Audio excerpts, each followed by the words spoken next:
Welcome to the video lecturing series of compiler design. Today, in this video lecture series, we will discuss about the sixth module. In that, you have to study about the code optimization and code generation. In this video lecture, we will discuss the introduction about the code optimization. So, we will move on to code optimization. So, in this lecture, we will discuss about the basic definition for code optimization and the issues in code optimization, advantages and types of code optimization are the content of this video. So, we will move on to it. So, this diagram is the phases of a compiler, and we have already studied about the phases of the compiler like lexical, syntax, semantic, intermediate code generation, code optimization and code generation. So, we are familiar with these phases. So, and you know these all are analysis phase, and from intermediate code generation to final code generation is synthesis phase, right. So, we already finished with the analysis phase. We know what is happening in lexical analysis, syntax analysis and semantic analysis, and what is happening in intermediate code generation that we discussed in our module, fifth module. Now, today from sixth module you will discuss about the code optimization techniques and all in our sixth module, as well as the code generation. So, this sixth module is having two portions. One is about the fifth phase, that is code optimization, and next is about the code generation. Okay. So, what is meant by code optimization? So, in order to generate a final target code, we are given an input as a source language program, and we want the target language program as output. So, while generating the output, the code is going through different phases. So, after generating the intermediate code, we need an efficient target language program. For that, we are using the code optimization technique.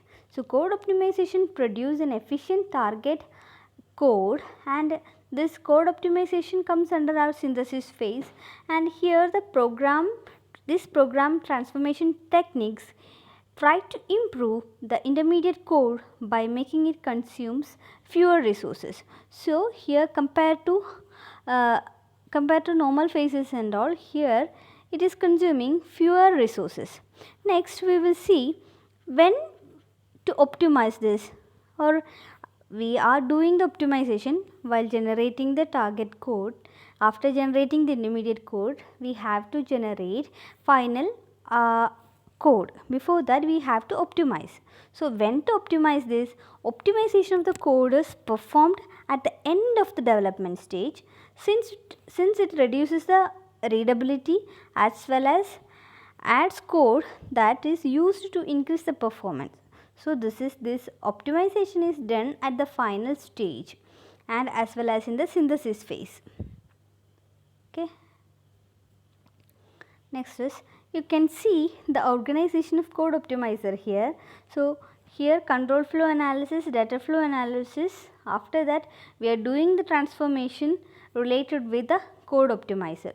So, code optimizer comes in between. We are given the input, the front end and the final code generation at the back end. So, here it is like after intermediate code generation, you have to optimize your code. For doing the code optimizer, control flow, data flow and the transformation can be done. Okay. Now, we will see the issues in our code optimization. So, while doing the code optimization, you have to preserve the semantic meaning of the source program. No changes are allowed in the semantic meaning. Next is, for improving the performance, we are not supposed to change the algorithm. The overall idea of the program is not changed in order to improve the performance. The optimization must not change the output of the program. So, these are the issues that we have to consider while doing the optimization. Semantic should not be changed, the performance is improved without changing the algorithm, and the final output also should not be changed while doing the code optimization. And code optimization should always increase the speed of the program, because we are generating final target code which is more efficient. So it should increase the speed of the program program processing step. And optimization itself should be fast and should not delay the overall compiling process. Now you can see the transformation, like we are giving a source code as input to the front end, and we are generating an intermediate code after syntax and lexical, syntax and semantic analysis, and this intermediate code is given as a code for code generator, and we are giving final output as target code. So here you can see the source code, the profile, program, change algorithm, transform loop, all this comes under source code, and this is done by user. A user can change the transformation, the source program. So who will do the intermediate code transformation, like improve loop, procedure calls, address calculation? All this transformation are done by the compiler. Similarly, in case of final target code, use registers, select instruction, do peephole transformation, all these transformations are done by compiler. So in this diagram you can see which are the transformation that the user can do and which are the transformation done by the compiler.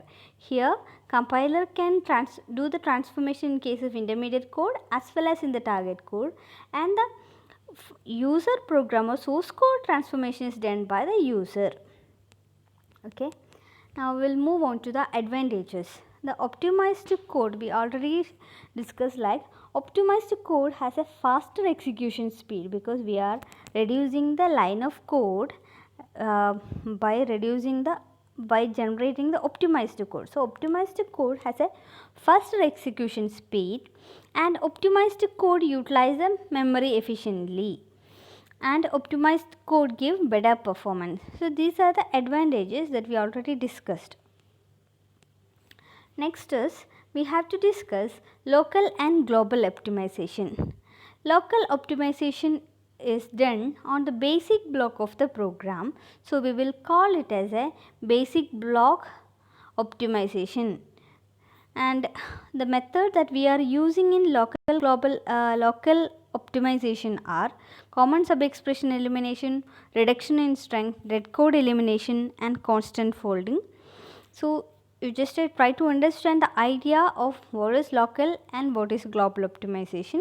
We will discuss all this method in the coming lectures. So local optimization is performed on the basic block of the program, and global optimization is performed on the entire program.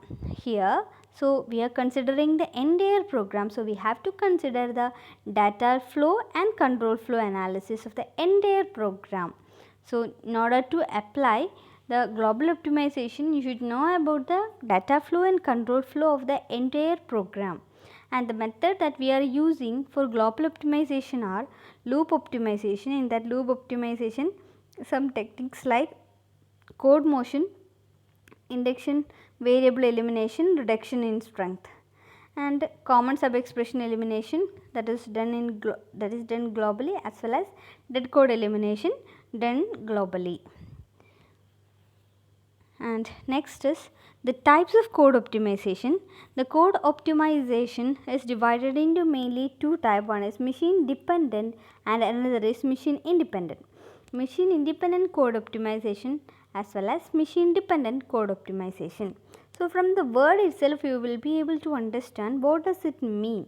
One is machine independent. It is not depending on the machine that the compiler is running. Another is machine dependent. This depends on the machine that we are running. Okay. So next is machine independent code optimization. This code optimization phase attempt to improve the intermediate code and get a better target code as the output. Here the part of the intermediate code which is transformed here does not involve any CPU registers or absolute memory location. This is very important point. It is in case of machine independent optimization, CPU register or absolute memory locations are not at all included in this. It is not present in case of machine independent optimization. Why these things are not included here? Because this is machine independent.